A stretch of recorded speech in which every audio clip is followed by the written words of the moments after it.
Post office GDS ग्रामीण डाक सेवक भरती 2026 महाराष्ट्र नुकताच विद्यार्थी मिळवणं पोस्ट ऑफिस जीडीएस ग्रामीण डाक सेवकची पहिली मेरिट लिस्ट या ठिकाणी लागलेली आहे।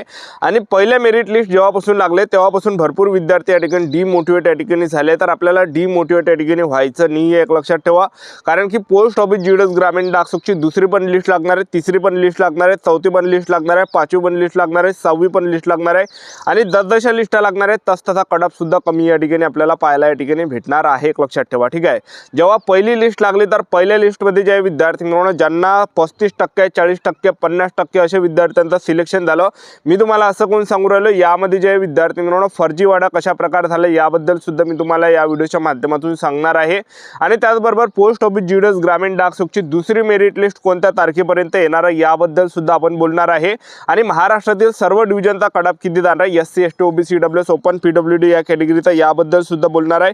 अहिल्यानगर डिव्हिजन झालं, अकोला या सर्व डिव्हिजनचा कटऑफ सांगणार आहे। अमरावती, बारामती, बीड, भुसावळ, बुलढाणा, चंद्रपूर, छत्रपती संभाजीनगर, धाराशिव, धुळे, गोवा, जळगाव, कराड, कोल्हापूर, मालेगाव, मुंबई सिटी, त्याचबरोबर जे या ठिकाणी Nagpur city, Nagpur mofussil, Nanded, Nashik, Navi Mumbai, Palghar, Pandharpur, Parbhani, Pune city east, Pune city west, Pune mofussil, Raigad, Ratnagiri, Miraj, Bhusawal, Sangli, Satara, Shrirampur, Sindhudurg, Solapur, Thane, Wardha, Washim, Yavatmal या सर्व डिव्हिजन बद्दल मी या ठिकाणी तुम्हाला कटऑफ आजच्या व्हिडिओच्या माध्यमातून सांगणार आहे। आजचा व्हिडिओ खूप महत्त्वाचा होणार आहे, व्हिडिओ शेवटपर्यंत बघा आणि व्हिडिओला आताच लाईक करा। नमस्कार विद्यार्थी मित्रांनो, माझी नोकरी कॉर्नर यूट्यूब चॅनलवर मी गोपाल आणखळे तुमचं सर्वांचं सहर्ष स्वागत करतो। तर मित्रांनो, व्हिडिओचा थंबनेल बघून तुमच्या लक्षात आलं असेल की आपला व्हिडिओ कोणत्या टॉपिकवर होणार आहे। व्हिडिओ सुरू करण्याच्या आधी आपल्या यूट्यूब चॅनलला सबस्क्राइब करा, जेणेकरून प्रत्येक भरतीचे अपडेट तुमच्यापर्यंत सर्वात आधी पोहोचेल। जास्त करून पोस्ट ऑफिस जीडीएस ग्रामीण डाक सेवक भरतीच्या रिलेटेड जास्त व्हिडिओ आपल्या चॅनलवर अपलोड करत असताना 10वी 12वी पास भरतीच्या रिलेटेड जास्त व्हिडिओ आपल्या चॅनलवर अपलोड करत असतो। व्हिडिओ सुरू करण्याच्या अगोदर सर्वांना एक रिक्वेस्ट आहे, 10वी मध्ये तुम्हाला किती पर्सेंटेज पडलेले आहे हे नक्की कमेंट बॉक्समध्ये सांगा, जेणेकरून मला सुद्धा एक अंदाज लागणार आहे की मुलांना 10वी मध्ये सरासरी किती पर्सेंटेज आहे। मला सुद्धा कटऑफ लावायच्या वेळी रेशोज त्या ठिकाणी पकडता येणार आहे। 60%, 70%, 80%, 90%, 95%, 96%, 93%, 92%, 91% किती असा रेशो आहे याबद्दल सुद्धा मला एक अंदाज त्या ठिकाणी लागणार आहे। तर पहा विद्यार्थी मित्रांनो, आता पोस्ट ऑफिस जीडीएस ग्रामीण डाक सेवकची जेव्हापासून पहिली मेरिट लिस्ट लागली तर तेव्हापासून भरपूर विद्यार्थी डिमोटिवेट या ठिकाणी झालाय।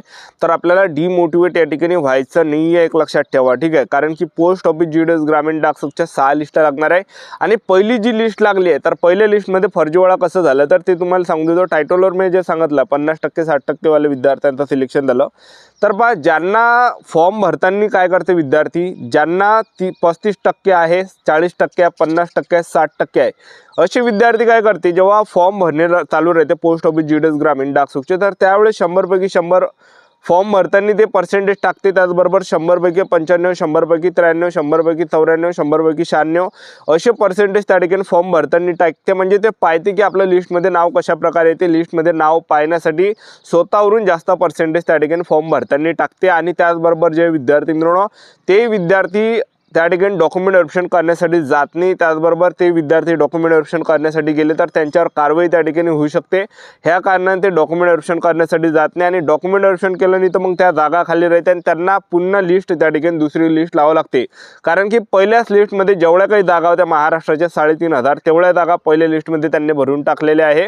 तर 3500 प्लस विद्यार्थ्यांचा पहिल्या लिस्टमध्ये कसं काय या ठिकाणी सिलेक्शन होऊ शकते, तर 3500 प्लस विद्यार्थ्यांचा पहिल्याच लिस्टमध्ये सिलेक्शन झालं आहे। तर यामध्ये भरपूर असे फर्जीवाडा विद्यार्थी आहे, तर आपल्याला धीर या ठिकाणी सोडायचा नाही आहे। तर आता पोस्ट ऑफिस जीडीएस ग्रामीण डाक सेवकची दुसरी मेरिट लिस्ट कोणत्या तारखेपर्यंत लागणार आहे, तर पहा मागील वर्षी तर आपण पाहिलं जेव्हा फॉर्म भरण्याची पहिली लिस्ट लागली होती मागच्या वर्षी, पहिल्या लिस्ट नंतर जे विद्यार्थ्यांना 30 दिवसानंतर पोस्ट ऑफिस जीडीएस ग्रामीण डाक सेवकची दुसरी लिस्ट आली होती।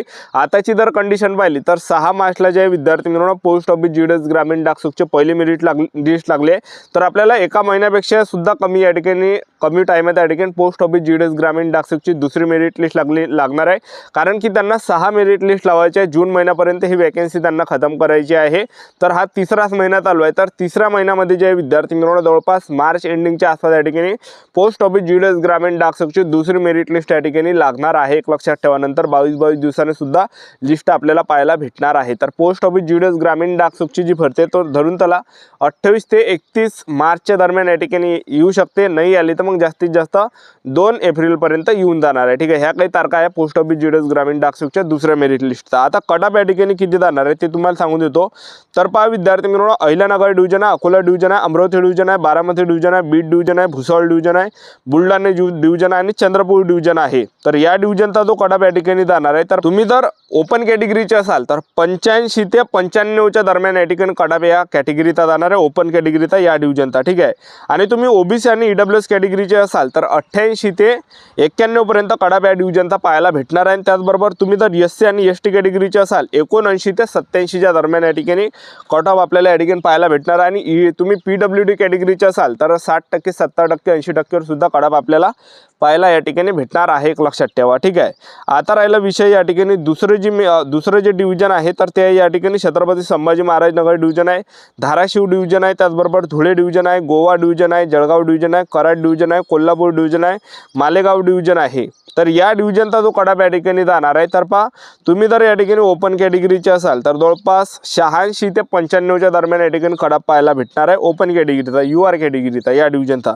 त्यानंतर तुम्ही OBC किंवा EWS कॅटेगरीचे असाल तर जवळपास 88 ते 92च्या आसपास या ठिकाणी कटाप पाहायला भेटणार आहे. तुम्ही जर SC ST कॅटेगरीचे असाल तर 79 ते 90च्या दरम्यान या ठिकाणी पाहायला भेटणार आहे, एक लक्षात ठेवा. ठीक आहे, त्यानंतरचं जे डिव्हिजन आहे तर ते या ठिकाणी मुंबई डिव्हिजन आहे, त्या मुंबई सिटी डिव्हिजन आहे, मुंबई सिटी ईस्ट डिव्हिजन आहे, मुंबई सिटी नॉर्थ डिव्हिजन आहे, Mumbai city north east division आहे, Mumbai city north west division आहे, मुंबई सिटी साऊथ डिव्हिजन आहे, मुंबई सिटी वेस्ट डिव्हिजन आहे, मुंबई GPO डिव्हिजन. तर ह्या काही डिव्हिजनचा जो कटाप या ठिकाणी जाणार आहे तर थोडाफार कमी जाणार आहे. ओपन कॅटेगरीचे असाल 85 ते 91-92च्या दरम्यान या ठिकाणी जाणार आहे, 85 ते 91-92च्या दरम्यान.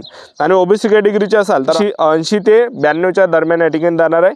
त्यानंतर SC ST कॅटेगरीचे असाल तर 79 ते 88च्या दरम्यान या ठिकाणी जाण्याची दाट शक्यता आहे. त्यानंतरचं जे डिव्हिजन आहे तर ते या ठिकाणी नागपूर डिव्हिजन आहे, नागपूर मुफसूल आहे, नांदेड डिव्हिजन आहे, नाशिक डिव्हिजन आहे, नवी मुंबई डिव्हिजन आहे, पालघर डिव्हिजन आहे, पंढरपूर डिव्हिजन आहे, परभणी डिव्हिजन आहे, पुणे सिटी डिव्हिजन आहे, पुणे सिटी वेस्ट डिव्हिजन आहे, पुणे मुफसूल आहे. तर या डिव्हिजनचा जो कटाप आहे तर हे जे काही डिव्हिजन मी तुम्हाला वाचून दाखवले, PWD कॅटेगरीचे असाल तर 70 ते 80% वाले विद्यार्थ्यांना लिस्टमध्ये नाव पाहायला भेटणार आहे, PWD कॅटेगरीचे जे विद्यार्थी असणार आहे. त्यानंतर SC ST कॅटेगरीचा जो कटाप आहे 80 ते 88च्या दरम्यान या ठिकाणी जाणार आहे. OBC आणि EWS कॅटेगरीचा जो कटाप आहे तर 82 ते 92च्या दरम्यान या ठिकाणी कटाप पाहायला भेटणार आहे. आणि ओपन कॅटेगरीचे असाल तर 86 ते 95च्या आसपास या ठिकाणी कटाप आपल्याला पाहायला भेटणार आहे. तर एवढा काही कटाप जाणार आहे. आणि त्यानंतरचं जे डिव्हिजन आहे तर ते रायगड डिव्हिजन आहे, रत्नागिरी डिव्हिजन आहे, RMS BMDN मिरज आहे, RMS LDN भुसावळ आहे, Sangli division, Satara, Shrirampur, Sindhudurg, Solapur division, Thane division, Wardha division, Yavatmal division. तर या डिव्हिजनचा जो कटाप आहे तर पहा विद्यार्थी मित्रांनो, तुम्ही जर या ठिकाणी SC ST कॅटेगरीचे असाल तर 79 ते 88च्या दरम्यान कटाप या ठिकाणी पाहायला भेटणार आहे. त्यानंतर OBC आणि EWS कॅटेगरीचे असाल तर 80 ते 92च्या आसपास या ठिकाणी कटाप पाहायला भेटणार आहे. आणि जनरल जर तुम्ही असाल, ओपन कॅटेगरीचे असाल तर 85 ते 95च्या दरम्यान या ठिकाणी कटाप पाहायला भेटणार आहे. एवढंच की सेफ झोन आहे. तर आपलं YouTube चॅनल सबस्क्राईब करून ठेवा. वेगवेगळे अपडेट मी तुम्हाला पोस्ट ऑफिस GDS ग्रामीण डाकसेवकबद्दल देत राहणार आहे. आजच्या भेटूया नेक्स्ट व्हिडिओमध्ये. जय